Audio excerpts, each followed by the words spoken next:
अहम खबर आपको दें कि स्टेट बैंक ने मॉनेटरी पॉलिसी का ऐलान कर दिया है। शरह सूद 11% पर बरकरार रहेगी। स्टेट बैंक ने अगले 2 माह के लिए शरह सूद का ऐलान कर दिया है, जो कि 11% पर बरकरार रखी गई है। वाज़ेह रहे कि गुज़श्ता जब मॉनेटरी पॉलिसी का ऐलान किया गया था तब भी ये 11% पर बरकरार थी, और अब एक बार फिर से स्टेट बैंक ने जिस मॉनेटरी पॉलिसी का ऐलान किया है, शरह सूद 11% पर बरकरार है। गवर्नर स्टेट बैंक की ज़ेर सदारत अहम इजलास हुआ, जिसमें यह फैसला किया गया कि शरह सूद को 11% पर बरकरार रखा जाएगा। जून 2024 से अब तक ये शरह सूद तकरीबन 11% कम हो चुकी है, और अब ये 11% पर बरकरार है। स्टेट बैंक ने मॉनेटरी पॉलिसी का ऐलान किया है। Governor state bank Jameel Ahmad की ज़ेर सदारत अहम इजलास हुआ, जिसमें यह फैसला किया गया कि शरह सूद 11% पर बरकरार रखी जाएगी, और इस हवाले से बाकायदा तौर पर स्टेट बैंक ने ऐलान भी कर दिया है। आपको अपडेट करें हम खबर के हवाले से। शरह सूद 11% पर बरकरार रहेगी।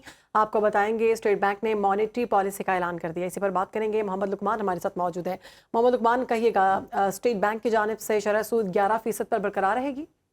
जी बिल्कुल, ये एक्सपेक्टेड था कि इस बार भी जो शरह सूद 11% पे बरकरार रहेगी, क्योंकि सैलाब भी आया था। इसी तरह जो इन्फ्लेशन रेट भी बढ़ा है, उस सूरत हाल में ये लग नहीं रहा था कि कोई ऐसी सूरत हाल बने जिसमें जो इंटरेस्ट रेट है वो कम किया जाए। एक एक्सपेक्टेशन थी जो बिजनेस कम्युनिटी की तरफ से सैलाब से पहले कि ये मुसलसल कम होती जाएगी, जैसे कि पिछले 1 साल में ये पॉलिसी कम होती आई है। ये जून 2024 से 22% था इंटरेस्ट रेट, जो कि अब कम होकर 11% पर आ गया है। लेकिन इससे ज्यादा जो कम करना अब मुमकिन नहीं था स्टेट बैंक के लिए, क्योंकि जो ऐसे एनवायरनमेंट था जो मुल्क में बिजनेस के लिहाज से भी, इकोनॉमी के लिहाज से भी, और सैलाब का भी जो एक पिछले दिनों ये वाक़या हुआ, उसके बाद ये सिचुएशन नजर नहीं आ रही थी कि मज़ीद रिलीफ दिया जाए। तो इसलिए इसको इसी जगह पे रखने का ऐलान किया गया है। और इसके बारे में जो बिजनेस कम्युनिटी थी, उनकी बहरहाल एक्सपेक्टेशन थी कि 2% कमी की जाए ताकि सिंगल डिजिट में आ जाए, जो कि सरकार ने वादा भी किया था। लेकिन जो सूरत हाल जैसी बनी है, उसमें जो गिवन सर्कमस्टांसेस में इसी तरह की ही जो पॉलिसी आ सकती थी, और ये अगले 6 हफ्तों के लिए यही शरह सूद रहेगी। जी लुकमान, ये बताइएगा कि जिस तरह से आपने कहा कि बिजनेस कम्युनिटी की एक्सपेक्टेशंस थी कि इसको सिंगल डिजिट में लाया जाए, लेकिन ये मुमकिन नहीं था। अभी की सूरत हाल तो हम देख रहे हैं, सैलाब की वजह से खासा नुकसान हुआ है। लास्ट टाइम भी 11% पर बरकरार रखी गई थी, तब भी ये ऐलान किया गया था कि ये मुमकिन नहीं है कि इसको नीचे लाया जाए। तो आने वाले दिनों में इस हवाले से क्या उम्मीदें जाहिर की जा रही हैं?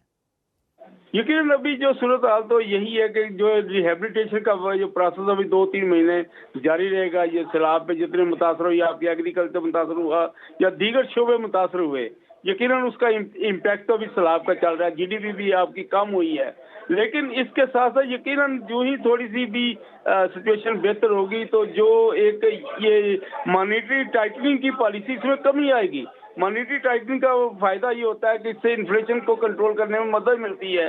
जितने जो रिसोर्सेज मार्केट में, जो पैसे कम होंगे मार्केट में, उतनी महंगाई कम होगी। जितने आप पैसे आसान कर देंगे, रुपया जो क्या कहें, जो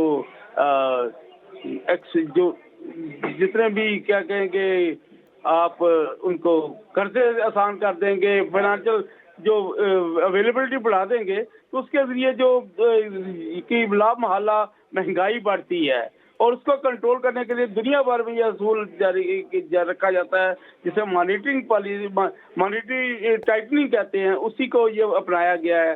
और बहुत पाकिस्तान में शुक्रिया, आपने अपडेट किया मोहम्मद लुकमान।